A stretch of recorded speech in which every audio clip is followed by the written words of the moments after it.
Hola mis hermanos, Dios les bendiga.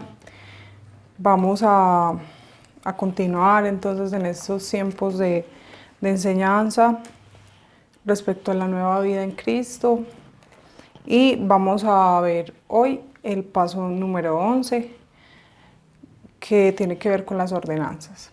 Entonces vamos a orar al Señor para que Él sea instruyéndonos en este tiempo y que sea ayudándonos Él en este tiempo. Que todo sea para su gloria. Señor Dios y Padre amado, te doy muchas gracias, Señor, por esta enseñanza, Señor. Gracias por mis hermanos, porque nos vas a enseñar, Señor, acerca de tu palabra, de quién eres, de lo que has dejado, Señor, en tu orden, en tu sabiduría, Señor, en el orden de tu iglesia, de tu pueblo, Señor. Sabiendo, Señor, que somos parte de un mismo cuerpo y que nos has asignado a todos, Señor, diferentes ministerios, roles dentro de tu iglesia, Señor, pero a todos nos has incluido dentro de estas ordenanzas, Señor, que hoy veremos, Dios. Y lo que haremos, Señor, y lo que ordena, Señor, es para tu gloria, Señor, y en obediencia a ti, Señor. Te agradezco porque me has escogido para ser el medio por el cual aprendamos este tema, Señor. Y aprendamos, Señor, un paso más de la nueva vida en ti, Señor, que es una vida plena y segura.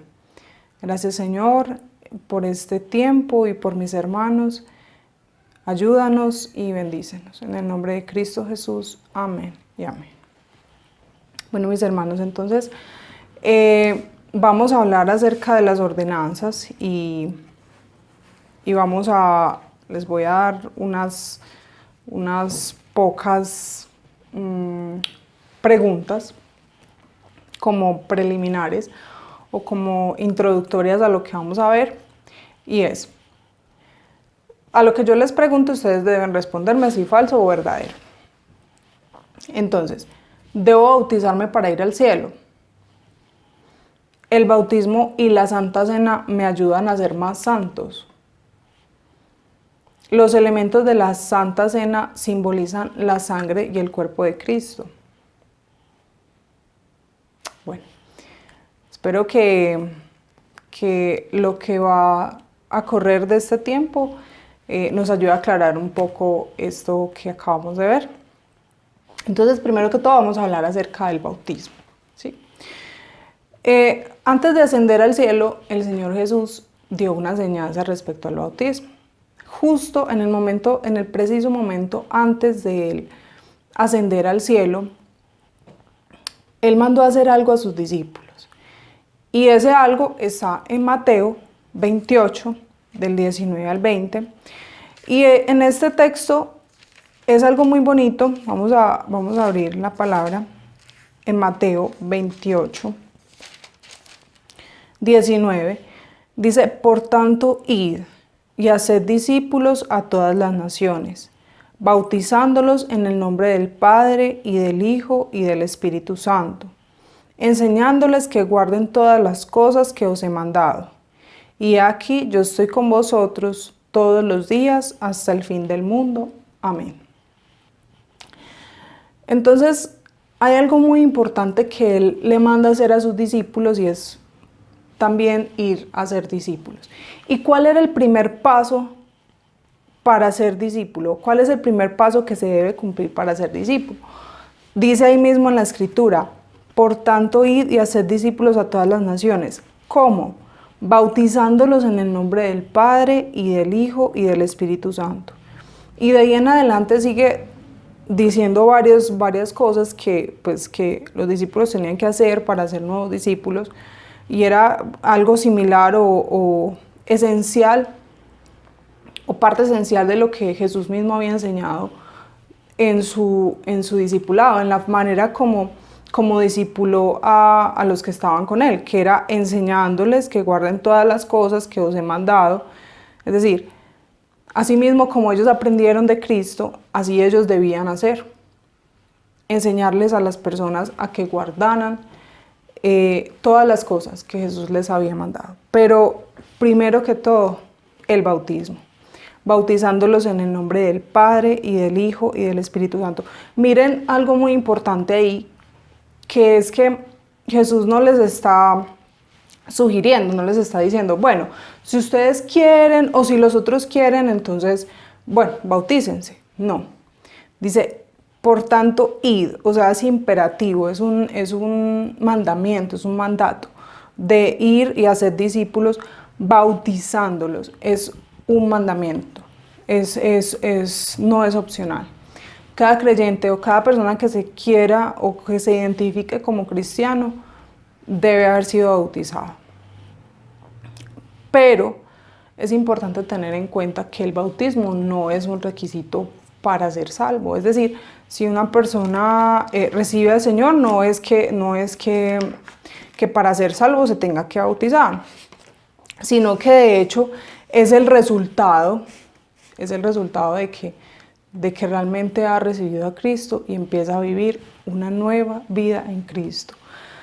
En el caso, por ejemplo, del carcelero de Filipos, ¿cuál es el requisito para salvación? Que el apóstol Pablo le dice a él en Hechos 16:31. Vamos a ir juntos a Hechos 16:31. Perdón, Hechos 16 del 30 al 31, ¿listo? Vamos a leer. Dice, y sacándolos les dijo, señores, ¿qué debo hacer para ser salvo? Ellos dijeron, cree en el Señor Jesucristo y serás salvo tú y tu casa. Realmente, ¿cuál fue el requisito que Pablo le dijo, o que estos hombres, Pablo y Silas, que estaban encarcelados, creo que ustedes conocen la historia, y si no, pues les cuento que Pablo y Silas estaban encarcelados, y el carcelero presenció un acontecimiento milagroso en esta porción de la palabra. Si no lo sabes, te invito a que lo leas en Hechos 16, es un texto muy, muy precioso, pero llega finalmente a esa necesidad, o a expresarles a Pablo y a Silas esa necesidad de él de ser salvo. Y Pablo y Silas no le responden, bueno, entonces quieres ser salvo, entonces ve y bautízate. No. ¿Qué le dicen ellos? Ellos dicen, cree en el Señor Jesucristo y serás salvo. Realmente el requisito para la salvación es creer en el Señor Jesucristo, no es bautizarse. Y dice que él y su casa serían salvos es porque después de que le hablaron a él la palabra del Señor y después de que tuvieron la oportunidad de acercarle el evangelio a él y a su casa, dice en el versículo 33, y él, tomándolos en aquella misma hora de la noche, les lavó las heridas y enseguida se bautizó él con todos los suyos. Entonces, después de que hubo una conversión en su familia, ¿qué pasó? ¿Cuál fue el siguiente paso de esa conversión? Miren lo que dice ahí en el 33. Y enseguida se bautizó él con todos los suyos. Entonces, esto indica que pues, fue una confirmación de que realmente toda la familia del carcelero creyó, no solamente él. Y los miembros de su familia también creyeron. Y después de eso se bautizaron. ¿Se bautizaron con qué fin? Para dar testimonio de la fe que habían adquirido, de ese Dios en el cual habían creído. Con el bautismo nosotros realmente lo que hacemos es dar testimonio público de que ya somos salvos. No es que el bautismo sea el que nos dé la salvación, sino que es el testimonio de que ya somos salvos, de que los demás nos reconozcan como personas, miembros y pertenecientes del cuerpo de Cristo. Entonces, fueron bautizados y muchos de los que creyeron en Cristo, todos han sido bautizados después de su conversión. Y de hecho, no solamente en esa porción de la palabra, sino que si nos remitimos más al principio de la iglesia, miren lo que sucede en Hechos 2. Recuerden que Hechos 2 es la transición entre la partida de nuestro Señor al cielo y pues el comienzo de la iglesia y la gran comisión de parte del Señor para con sus discípulos. Y miren Hechos 2:41 que dice, así que los que recibieron su palabra fueron bautizados y se añadieron aquel día como 3,000 personas. Entonces, después de haber recibido la palabra, después de haber recibido el Evangelio, todos ellos se bautizaron y fueron añadidos a la iglesia más de 3,000 personas. Entonces, el bautismo realmente es una manera como uno se identifica con la iglesia del Señor. Es como uno se identifica con el cuerpo del Señor. Y donde uno empieza a participar en actividades como la predicación de la palabra, la comunión, la cena, la oración. Y nosotros al bautizarnos nos identificamos públicamente como parte de esa iglesia local. Es muy importante tener en cuenta que el tema del bautismo se ha desvirtuado en el mundo porque se piensan varias cosas erróneamente y es necesario que después de todo esto que vimos y que es tan puntual, que es una confirmación o es una declaración pública de que somos parte de la iglesia, de que somos miembros de la iglesia, de que somos miembros de Cristo, de que hemos sido muertos al pecado y resucitados para vivir en Cristo Jesús. Después de que sabemos que nuestra dependencia está en Cristo, que somos parte de una iglesia, que somos parte de un cuerpo, que pertenecemos a Cristo y que además tenemos comunión con los hermanos y que digamos que es una de las cosas que nos identifican a todos y que nos hace iguales a todos los miembros de la iglesia, y es que hemos muerto al pecado y cuando creímos en el Señor Jesucristo hemos resucitado para vivir en Cristo y a Cristo. Entonces es muy importante que nosotros tengamos claras estas cosas, que nosotros no nos dejemos engañar y no nos dejemos seducir por cosas que dice el mundo respecto al bautismo. Entonces vamos a hacer como un recorderis de algunas cosas que son el bautismo y cosas que no son el bautismo. Y lo importante es que, primero que todo, el bautismo no es para salvación. El bautismo no nos salva.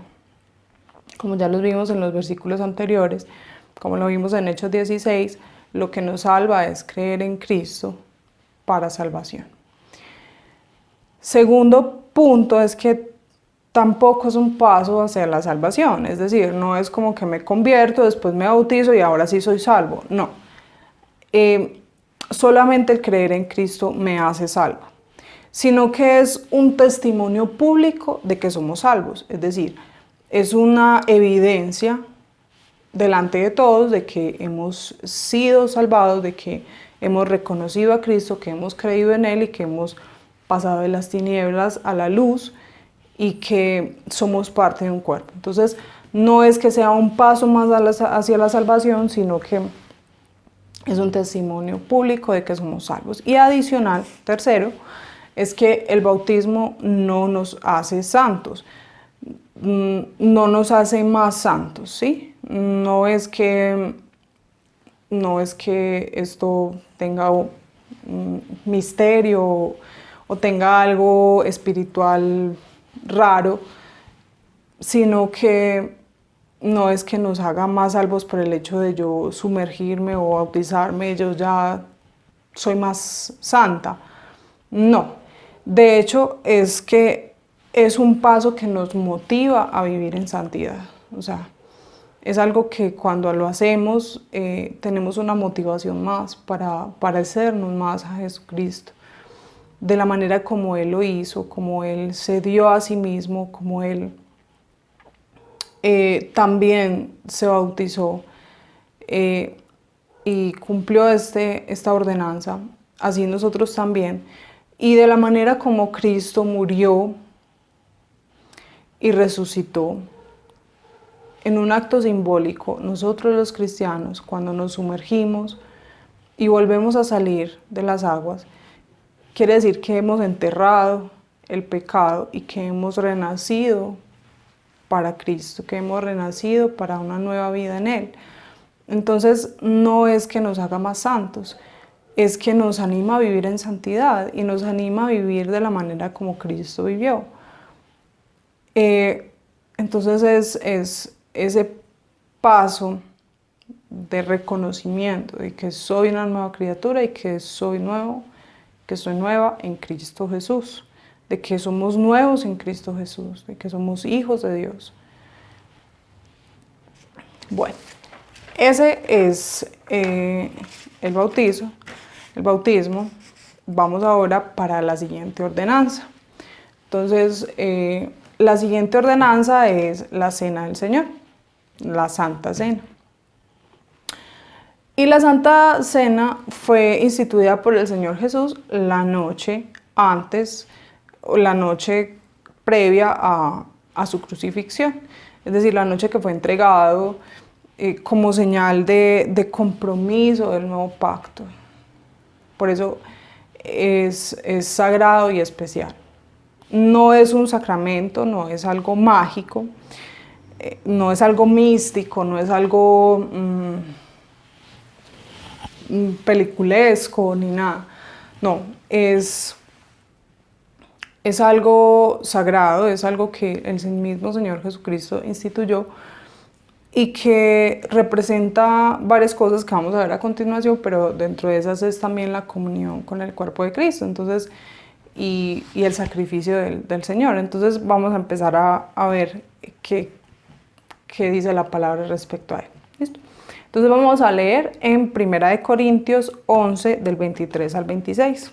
Vamos a abrir juntos y vamos a abrir en 1 Corintios 11, del 23 al 26, dice la palabra del Señor. Porque yo recibí del Señor lo que también os he enseñado, que el Señor Jesús, la noche que fue entregado, tomó pan. Y habiendo dado gracias, lo partió y dijo: tomad, comed, esto es mi cuerpo que por vosotros es partido.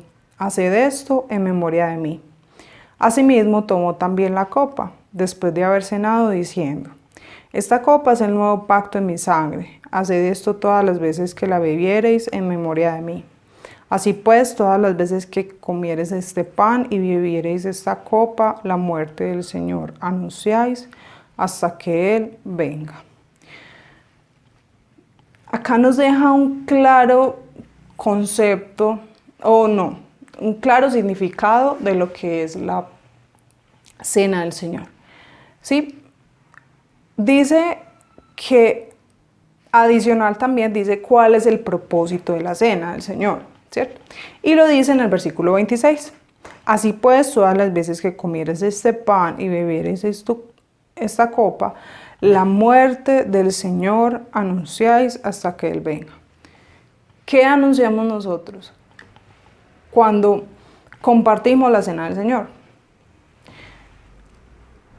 ¿Qué anunciamos? La muerte del Señor. Pero no solamente parte de la muerte del Señor, porque, o sea, nosotros digamos que conmemoramos y anunciamos la muerte del Señor, pero también hay algo importante y es que lo hacemos hasta o tiene un fin, ¿cierto? ¿Qué dice el mismo versículo 26? Hasta que Él venga. Entonces es simbólico también, porque adicional dice ahí mismo la palabra que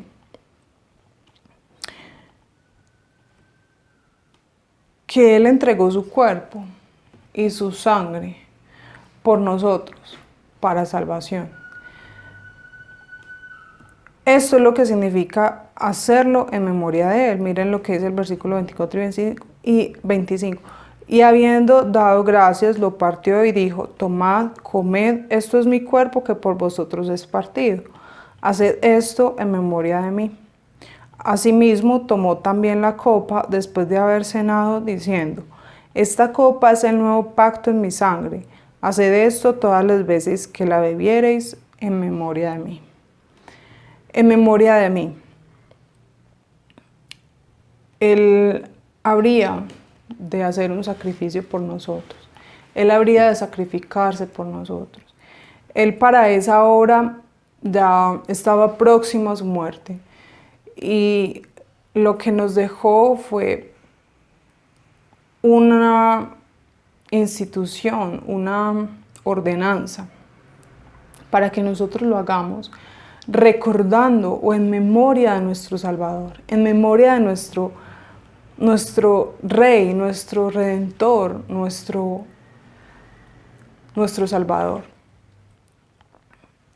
Fue muy bello porque pues Él lo hizo en ese instante, pero Él sabría que se habrían de añadir muchas personas a este cuerpo y muchos serían sus discípulos, y dentro de esos muchos estamos tú y yo, estamos usted y yo, y estamos llamados a hacer y a conmemorar la cena del Señor en memoria de Él, en memoria de ese momento, de ese sacrificio que hizo por nosotros, a pesar de que era una hora dura y dolorosa para el Señor. Él nos recordó que era en su sangre y en su cuerpo que nosotros tendríamos vida, vida eterna, salvación. Y cómo no hacerlo de la manera que Él allí lo expresa, cómo no hacerlo con alegría, cómo no hacerlo en comunión con los demás. Ahí estaban todos sus discípulos y estaban conscientes, o no sé qué tan conscientes estarían, de que su Señor, que nuestro Señor iba a ser crucificado, de que eso lo estaban haciendo por última vez con el Señor, para recordarlo durante más de 2000 años que llevamos conmemorando la cena como pueblo y como iglesia, que Cristo murió por nosotros y nos hizo aceptos delante del Padre. Este pasaje nos enseña el significado de la Santa Cena. Nos recuerda o nos da un recordatorio de la obra que hizo Cristo, de su gran sacrificio por amor a nosotros, de su gran sacrificio y de su segunda venida, porque Él no dice que sería para siempre sin un propósito o sin una finalidad. Él mismo le pone fin y es hasta su regreso. Y también es un recordatorio de que el Señor va a volver, no solamente de que el Señor vino, murió, dio su vida, sino que también resucitó y Él va a volver. Eso también es lo importante, que vemos ahí en esa porción, porque dice: haced esto todas las veces que la bebiereis en memoria de mí. Así pues, todas las veces que comieres este pan y bebieras esta copa, la muerte del Señor anunciáis hasta que Él venga, que Él regrese. Esa es la mejor noticia de celebrar la cena. No solamente que el Señor dio su vida para salvarnos, para rescatarnos, sino que además Él va a volver y vuelve por su iglesia y vuelve por nosotros. Y qué alegría poder seguir disfrutando la cena del Señor en este contexto, sabiendo que el Señor va a regresar. Y miren lo bonito, porque adicional en el versículo 24 y 25 dice que nosotros debemos asociarlo con algo, es decir, nosotros tenemos ahí dos símbolos. Uno es, dice: y habiendo dado gracias, lo partió y dijo: tomad, comed, esto es mi cuerpo que por vosotros es partido. Haced esto en memoria de mí. Y el 25 dice: asimismo tomó también la copa después de haber cenado, diciendo: esta copa es el nuevo pacto en mi sangre. Haced esto todas las veces que la bebiereis en memoria de mí. Dice el Señor que hay dos cosas importantes o relevantes en este compartir. Uno es el compartir el pan, que tiene un símbolo o tiene una simbología y tiene un significado, y es que simboliza ¿qué? ¿Qué simboliza el pan? Exacto, simboliza el cuerpo de Cristo. ¿Y qué significa la copa? La copa es su sangre, es el nuevo pacto en su sangre.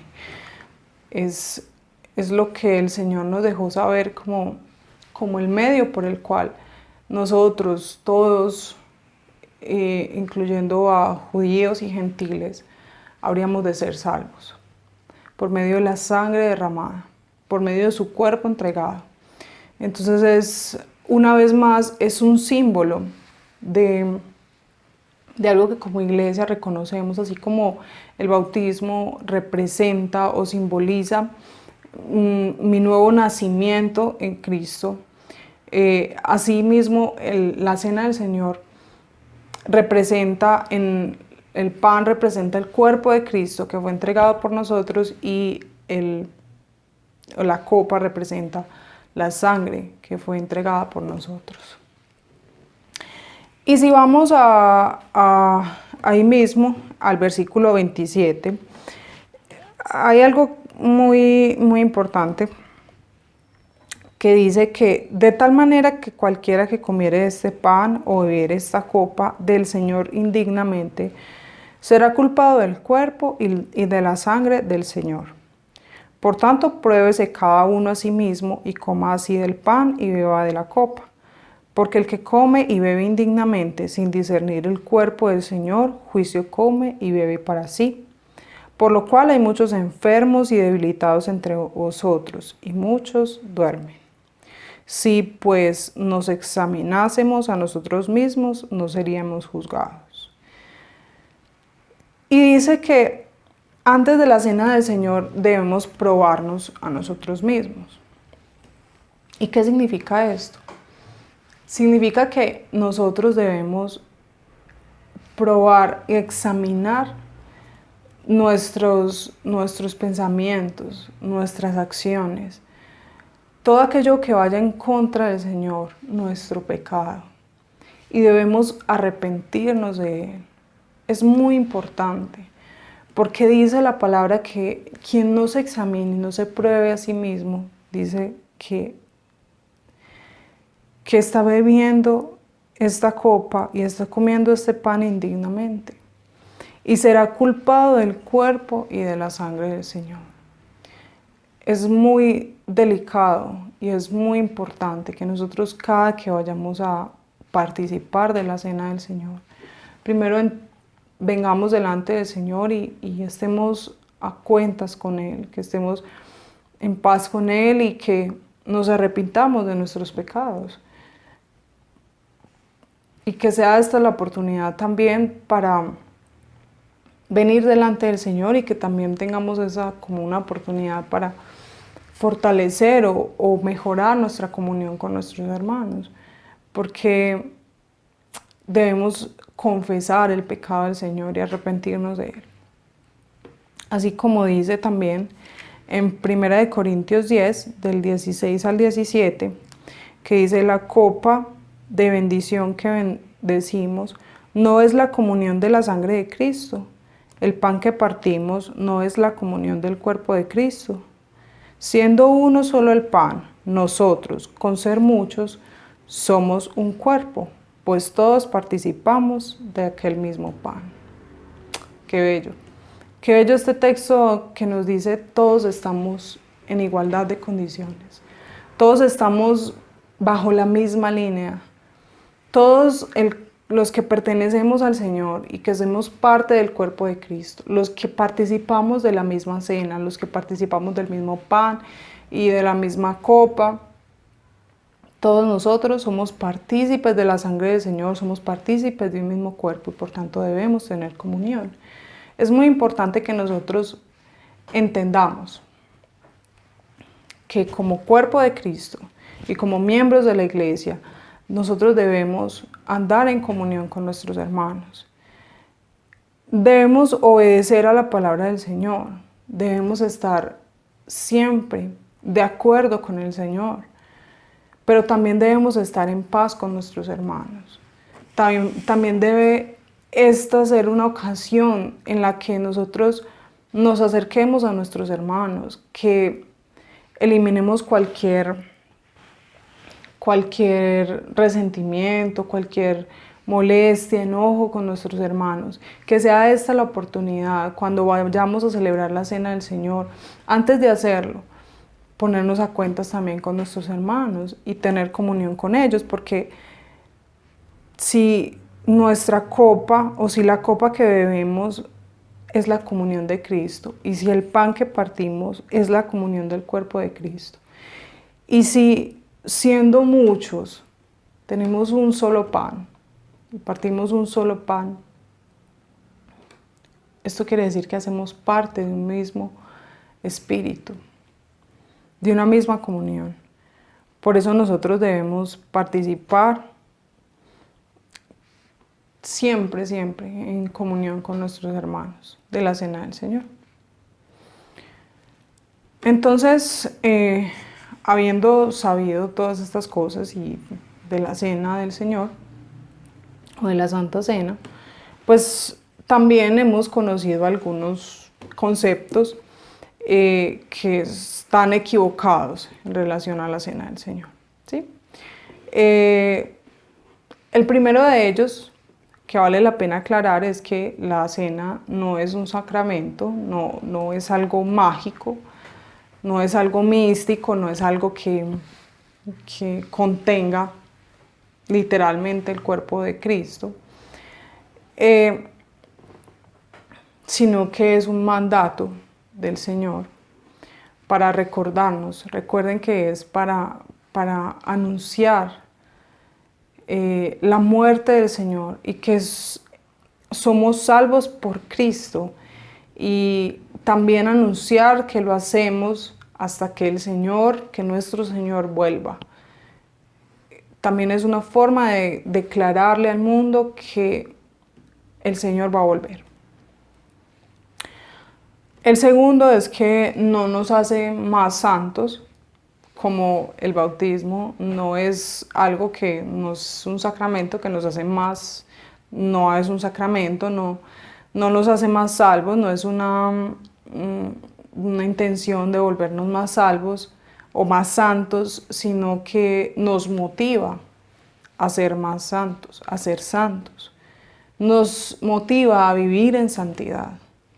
Es una ordenanza que nos motiva unos a otros a vivir en santidad, porque también nos insta a, cada que vayamos a participar de la cena, a ponernos a cuentas con el Señor y con nuestros hermanos. Entonces nos ayuda a vivir en santidad y nos motiva a la santidad. El tercero es que la copa no se convierte en la sangre, ni tampoco el pan en el cuerpo de Cristo. No es una conversión rara, no. Es una simbología, es algo que simboliza. Y ahí en 1 Corintios 11 dice, haced esto en memoria de mí. No es como que haced esto porque soy yo, y varias veces dice haced esto en memoria de mí. Es una manera de simbolizar el cuerpo y la sangre de Cristo. La cena también es un recordatorio del sacrificio de nuestro Señor hasta que Él venga. El cuarto es que es un acto de obediencia y un momento de comunión con Cristo y con nuestros hermanos en la fe. También es un mandamiento, dice,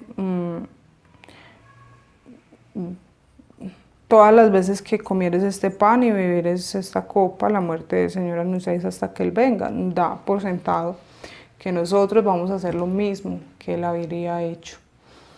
Es importante, es relevante saber que es algo que el Señor ordenó, instituyó en el momento que habría de morir por nosotros. Por último, mis hermanos, entonces para reflexionar, vamos a leer en Romanos 6, del 1 al 4.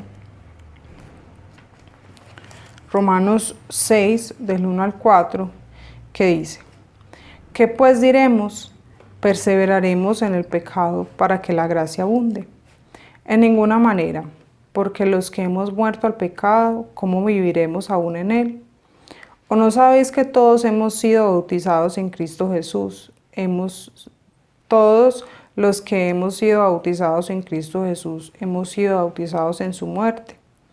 Porque somos sepultados juntamente con Él, para muerte por el bautismo, a fin de que como Cristo resucitó de los muertos, por la gloria del Padre, así también nosotros andemos en vida nueva.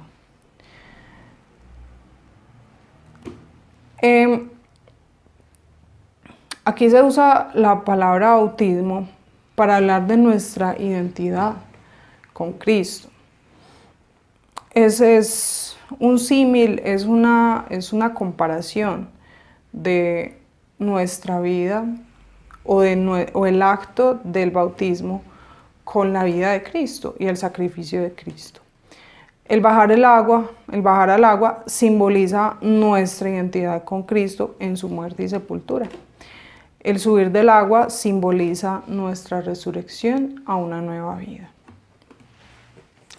Entonces, mi hermano, yo le pregunto, ¿ya usted se bautizó? ¿Ya dio ese paso de obediencia al Señor? ¿Ya permitió que los demás vieran que usted es una nueva criatura en el Señor? Si no es así, lo invito a que por medio de los anuncios de la iglesia, por medio de nuestros hermanos encargados de las ordenanzas, nuestro hermano Wilson, nuestra hermana Nancy, se inscriba para ser bautizado. Esa es una decisión que viene después de tomar la decisión o haber aceptado a Jesucristo en nuestro corazón. Es la manera como evidenciamos que hemos sido salvos delante del mundo. Y ya no nos importa lo que el mundo diga, sino que lo que nos importa es la obediencia a Cristo y que tenemos una nueva vida en Él. Y otro punto para reflexionar, en Hebreos 10, del 10 al 12, que dice la palabra. En esa voluntad somos santificados mediante la ofrenda del cuerpo de Jesucristo, hecha una vez para siempre. Y ciertamente todo sacerdote está día tras día ministrando y ofreciendo muchas veces los mismos sacrificios, que nunca pueden quitar los pecados. Pero Cristo, habiendo ofrecido una vez para siempre un solo sacrificio por los pecados, se ha sentado a la diestra de Dios. ¿Cuántas veces ofreció Jesús su cuerpo en sacrificio por nosotros? Una sola vez. Una sola vez y suficiente, porque es una vez y para siempre. Qué maravillosa palabra del Señor. Qué maravilloso poder saber o tener en cuenta las implicaciones que tiene este pasaje.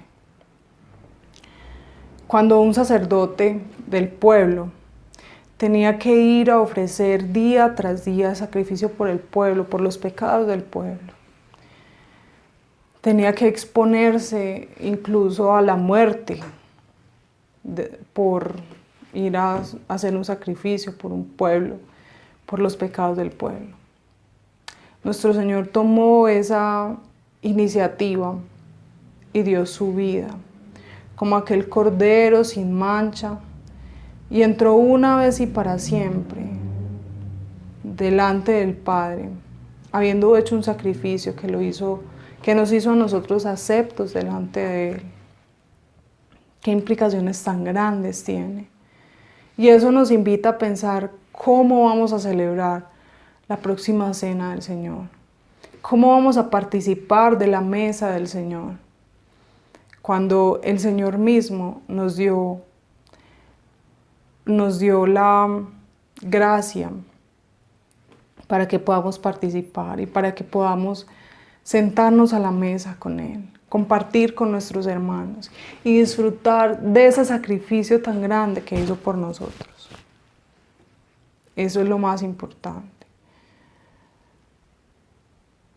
Su sacrificio ya no se repite día tras día.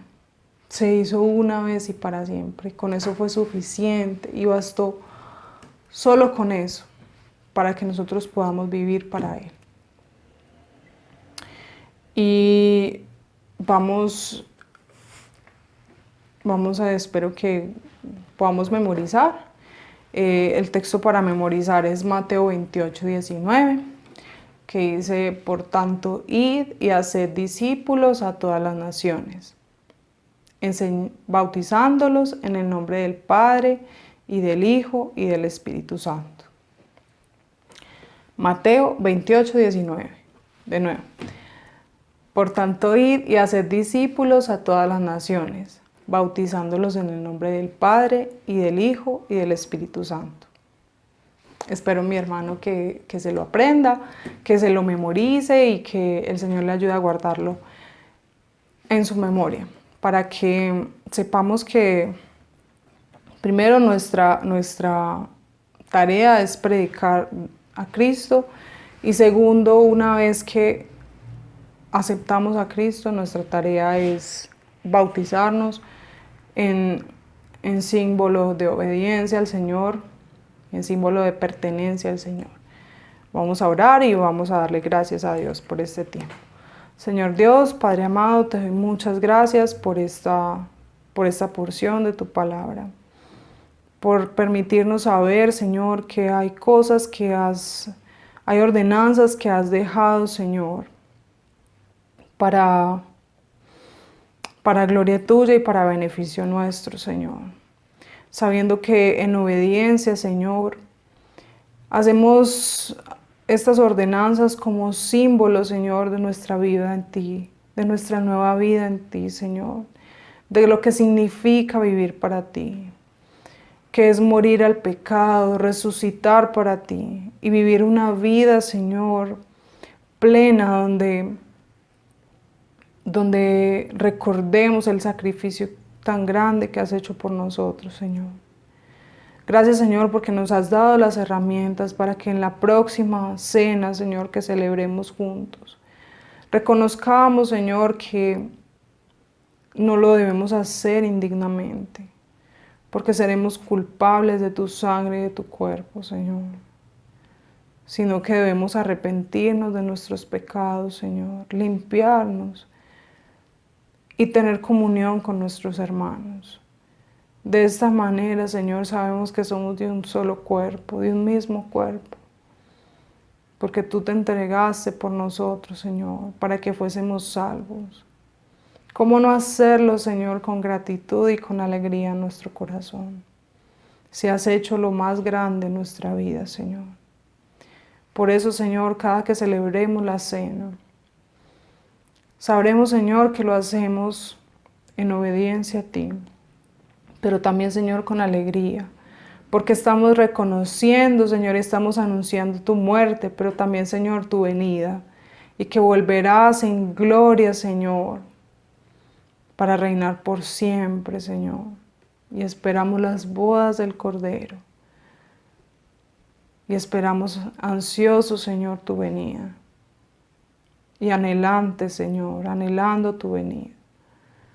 Te rogamos, Señor, te ruego, Señor, que seas tú ayudándonos a tener esta palabra, Señor, como insignia en nuestro corazón. Y a servirte a ti y a obedecerte, según lo que has dejado, Señor, como orden para tu iglesia. En el nombre de Cristo Jesús. Amén y amén. Dios los bendiga, mis hermanos.